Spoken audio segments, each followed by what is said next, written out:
Papa, ano pong mensahe niyo para kay Andrew at Hannah? Mama, take charge.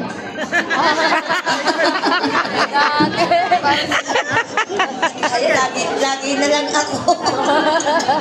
Para naman kay Hannah, kay Andrew. Sana ay kung ano yung sinimulan yung pagmamahalan na ipagpatuloy nyo. At sana ay huwag kayo magbabago sa bawat isa. Huwag kayo matutulog na hindi kayo nagkakamali. Ang pamumuhay na sa siyempre ng Panginoon, una sa lahat, uunahin nyo siya. At mamuhay kayo ng kasama siya. May komunikasyon kayo sa Diyos. Yun ang pinaka-importante sa lahat. Nagdadagdag po si Papa Ray. Thank you very much. A round of applause, everybody.